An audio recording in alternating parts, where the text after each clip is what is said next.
say the beeping of hospital machines is supposed to be reassuring. To me, it sounded like a countdown. Not to my surgery. Not to pain. To the moment I finally stopped caring. The nurse's shoes squeaked against the linoleum as she pushed my bed toward the double doors. My gown clung to my skin. The air felt sharp, antiseptic. My phone buzzed beside my leg, lighting up like a carnival in the dark. 27 missed calls. From Mom. The woman who knew I was here.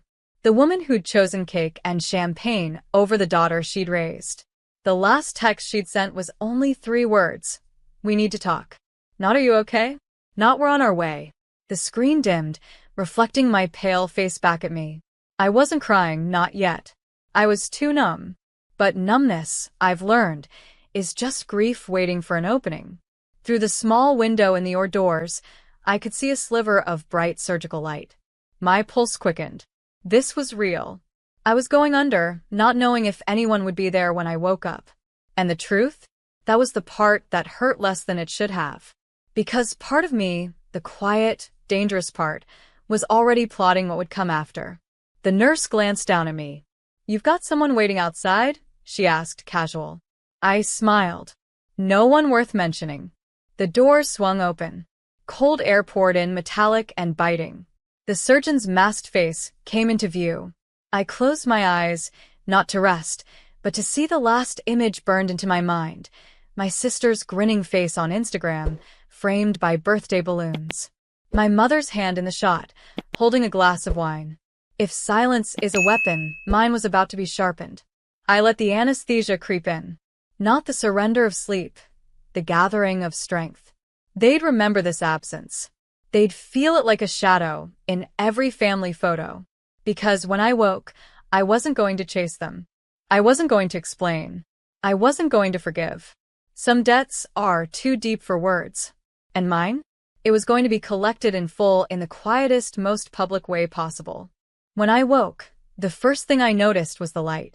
Thin morning sun filtered through the blinds, striping the white wall in gold and shadow. The second thing I noticed was the silence. No flowers. No cards. No family.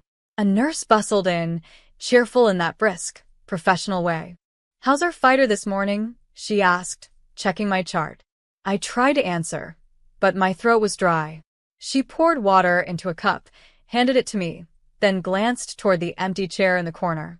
"Your ride's coming soon?" I took a sip, my voice low. "No one's coming." Her eyes softened in a way I hated, pity like a wet cloth draped over my dignity. "Well, we'll make sure you get home safe." Home. The word sat wrong in my chest. Home wasn't where I lived. It was the place they could leave me behind without a second thought. My phone lay on the tray beside the bed. 53 unread messages now. The missed calls had doubled. The first was from Mom, time-stamped hours before surgery ended. "We need to talk about the insurance money." Not "how was it?" Not "I love you." The rest of the messages blurred together. Demands, justifications, fragments of drama from the dinner I'd missed. The only one from my sister read, "You could have rescheduled." I set the phone face down. A tech arrived with a wheelchair. As he wheeled me toward the discharge desk, I caught my reflection in the elevator's mirrored wall. I looked like someone mid-recovery, pale, tired, but the set of my jaw told a different story. On the curb, I waited for the hospital shuttle, watching as families pulled up in minivans, relatives spilling out with blankets, hugs, and promises of soup at home. When my ride came, it wasn't to take me to them. It was to take me to my apartment, quiet, small, and, most importantly, mine.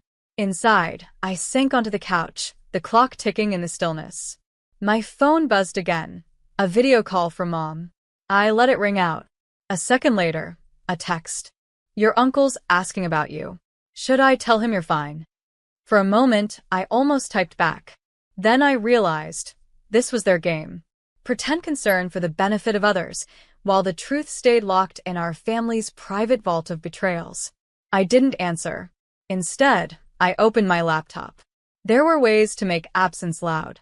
Ways to let the world see what they were, without saying a word that could be twisted.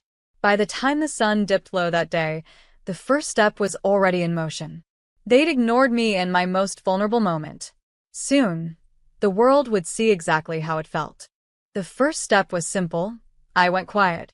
Not just ignoring calls. That was too common, too easy to dismiss. I became strategically absent. Social media went dark. No posts, no likes, no stories. In group chats, my name sat there, gray and unread, a ghost in the corner.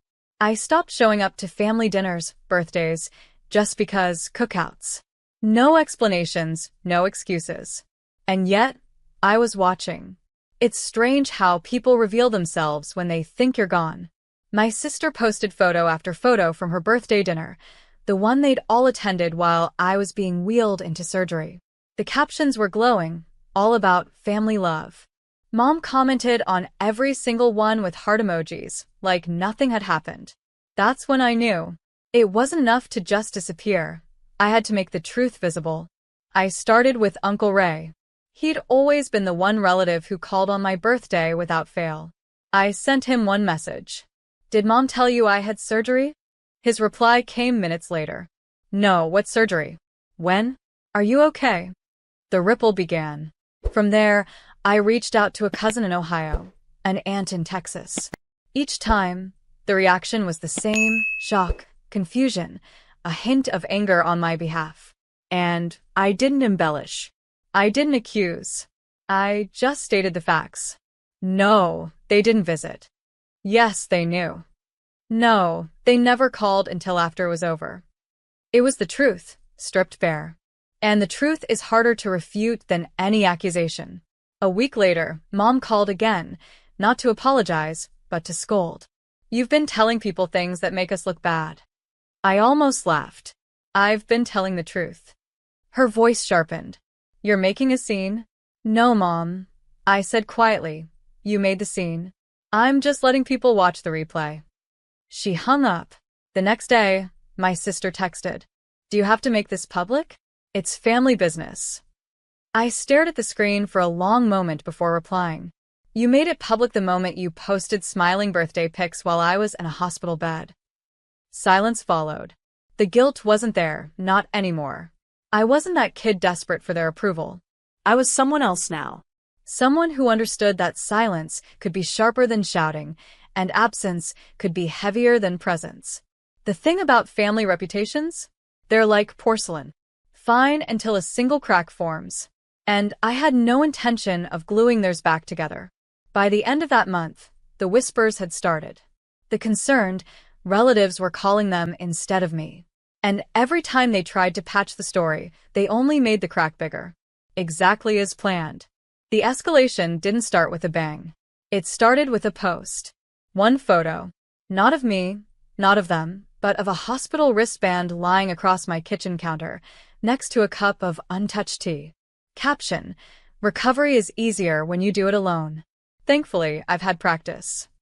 No tags. No names. No accusations. But in a family where everything is about image, subtlety is more dangerous than direct attack. Within hours, the comments rolled in. Old friends, coworkers, distant relatives, all asking the same thing: what happened? And the more I stayed vague, the more the speculation grew. By the next day, I started getting calls from numbers I didn't recognize. One was my aunt from New Jersey. We'd spoken maybe twice in 5 years. She didn't bother with small talk. "I just talked to your mom. She says you're exaggerating. You want to tell me what really happened?" So I told her dates, times, details. No embellishment, no venom. She went silent for a long moment before saying quietly, "I'll call you back." Hours later, Mom's name lit up my phone. I didn't answer. Instead, I posted again. This time, a photo of the untouched "Get well soon" card a coworker had left on my desk at the office, with a caption: "Sometimes, the people you work with show up more than the people you share blood with." The comments doubled. And now, they weren't asking, they were reacting. Shock. Sympathy. Disbelief. That's when the messages from Mom shifted tone. From, "Stop making us look bad," to, "You're twisting the narrative," to, "You're hurting the family." But the thing about hurt? It doesn't start with the truth being told. It starts with the act that made the truth ugly to begin with. 3 weeks in, I got a message from an old family friend, Mrs. Alvarez. She'd known me since I was 5. "I'm sorry, sweetheart," she wrote. "I didn't know they left you there. I'll be having a word with your mother." That was the moment I knew this wasn't just whispers anymore. It was a slow, controlled burn spreading through every branch of our social circle. By the time my sister's engagement party rolled around, people were already looking at them differently. I didn't go, but the photos told me enough. Stiff smiles, fewer guests than usual, and comments under her posts that weren't the usual gushing praise. Reputation isn't destroyed in a single blow. It crumbles grain by grain until there's nothing left to hold. And I was just getting started. The sharper turn came with an invitation, one they didn't know I received. A local community group I'd volunteered with for years was hosting a charity gala. Normally, Mom would be front and center, shaking hands and pretending her life was spotless. This year, she wasn't even on the guest list. I was. When I arrived, I made sure to look like I'd never seen a sick day in my life. Black dress, gold earrings, hair pinned back. And I didn't arrive alone. I walked in with Mrs. Alvarez on one arm and Uncle Ray on the other. The same people who'd been quietly calling her, asking why she'd abandoned her daughter in a hospital bed. It was a visual she couldn't control. Word spread quickly. "I thought you were close with your mom," someone said in a hushed tone. "We used to be," I replied simply. Then I excused myself before they could ask more. Let them fill in the blanks. 2 days later, the local paper ran a photo from the event. Me, front row at the auction table, laughing at something Mrs. Alvarez said. My mother's absence was noticeable. The text from Mom came less than an hour after the paper hit mailboxes. "You're embarrassing yourself." I didn't reply. Instead, I sent an email to the gala's organizers, thanking them for the wonderful evening and offering a $500 donation in honor of the unsung heroes who stand by you when others won't. They posted the thank you on their Facebook page, tagging me. By now, the cousins, the neighbors, the church ladies, they'd all started choosing sides. And silence was never louder than when someone you once gossiped with stops acknowledging you in public. The breaking point came in the form of a voicemail from my sister. Her voice was tight, rehearsed. "Mom's really upset. You've made this a whole thing. You should apologize before it gets worse." I played it twice, then deleted it. Apologize?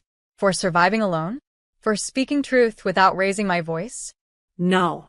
Instead, I sent my sister a single photo, the hospital wristband from months ago, and a one-line text.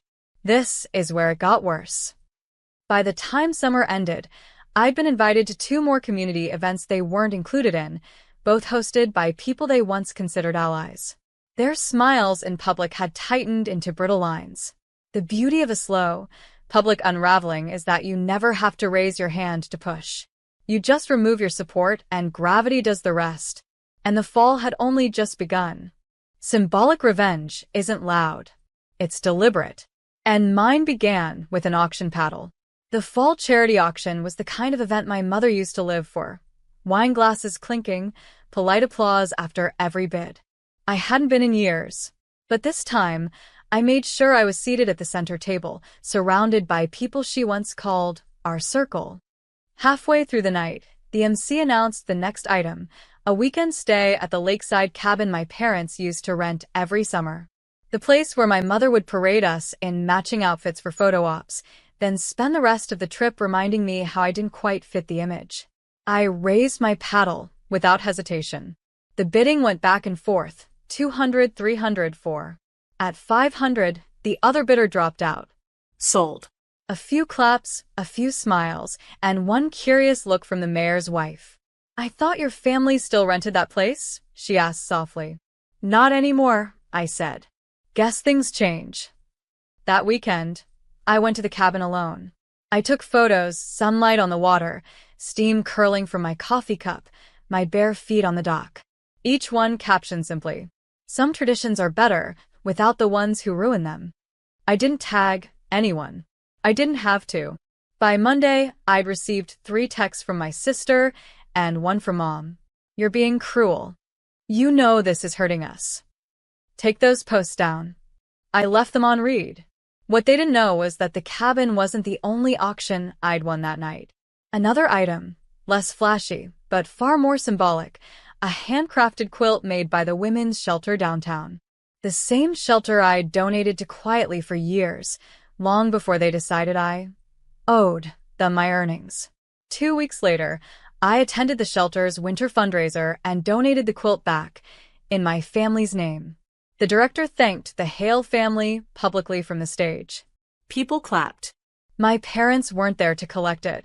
That photo, me standing under the banner with the quilt, made it into the local paper. Again. By now, I didn't have to speak for people to understand. The pattern was clear. I was living well, connected, respected. They were absent. It's a strange thing, watching people who once claimed ownership over you lose their grip. They keep reaching, but there's nothing left to hold.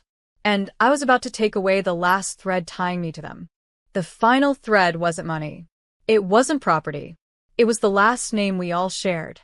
It had been mine since birth, their stamp on every form, every school trophy, every bill I paid. For years, I thought it was unshakable, part of me. But sitting in the county clerk's office that gray Tuesday morning, pen in hand, I realized it wasn't. It was just ink on paper. The woman behind the glass looked up from my form. Reason for the change? I smiled. Personal. 2 weeks later, my new driver's license arrived. No more Hale. No more shadow of their ownership. I'd chosen my grandmother's maiden name, strong, simple, mine. The first time I saw it in print, I felt the weight slide off my chest. I didn't announce it. I let them find out the way they found out everything now, secondhand. It happened at the bank. I was finalizing paperwork for my new condo downtown when the loan officer, a mutual acquaintance of my mother's, mentioned it casually over lunch with her. She must have remarried. My mother guessed. My sister corrected her. She didn't. She just changed it. They called that night. 21 missed calls by morning. The voicemail swung between guilt and fury. After everything we've done, you'd erase us like this? This is humiliating. You're making a scene. I didn't reply. Instead, I sent the shelter a fresh donation under my new name, a name they'd never touch, never claim, never twist. The receipt went up on the shelter's social media page with a photo of me and the director. The caption read, "Our community is stronger when we stand by each other." Within a day, it had more likes than any post they'd made all year. People started asking questions. Not to me. I was untouchable now, but to them. Why weren't they in my life? Why hadn't they been there at the hospital? At the auction? At the shelter fundraisers? And I knew the truth was cornering them in a way I never could. That's the thing about quiet revenge. It doesn't shout. It waits. It lets time and proof stack until the picture paints itself. And when it does, you don't have to lift a brush. All I had to do was sign my name. My new name. One last loose end remained, not for me, but for them. Something that would make sure their version of me, the one they'd controlled for years, could never be revived. That part would happen in public. The invitation arrived in early spring, the city's annual community awards banquet. I'd been nominated for Outstanding Service for my work with the women's shelter. I knew exactly who else would be in the room. My parents never missed this event back when they were still being photographed for the society pages. They'd sit front and center, shaking hands like royalty. This year, I requested my table be at the very front, one row closer than theirs. The night of the banquet, the ballroom glittered with glassware and soft jazz. I wore a deep emerald dress that caught the light with every step. The director of the shelter sat to my left, the mayor to my right. Halfway through dinner, the host took the stage and began the awards. When my name was announced, my new name, there was a brief pause in the room. People glanced at my parents, then back at me. I walked to the stage slowly, deliberately. The applause swelled. Cameras flashed. The host handed me the award and motioned for me to speak. I looked out at the crowd, and directly at my mother. "I stand here tonight," I began, "not because I had everything given to me, but because I learned how to build from nothing. Some of us are lucky enough to be born into support. Others have to find it along the way. I found mine in the most unexpected places, and I'll spend the rest of my life making sure no one feels they have to go through life alone. The room went still. I smiled, holding the plaque high. From the corner of my eye, I saw my mother's jaw tighten. My father stared at his plate. After the ceremony, people came up to congratulate me. A few asked quiet questions about my name change, my work, my story. I didn't answer everything I didn't need to. The silence said enough. The next morning, the city paper ran a front-page photo of me on stage, the award in my hand, captioned, "Marissa Quinn receives Outstanding Service Award." That photo went everywhere online, on social media, in the lobby of the shelter. It wasn't fame I wanted. It was erasure. The last trace of the version of me they'd tried to own was gone, replaced by someone they couldn't reach, couldn't claim, and couldn't rewrite. I didn't send them the article. I knew they saw it. And for the first time in my life, I realized I didn't care what they thought. That was the real revenge. Not the award, not the name, not the whispers in the room. It was the freedom of knowing I'd already won.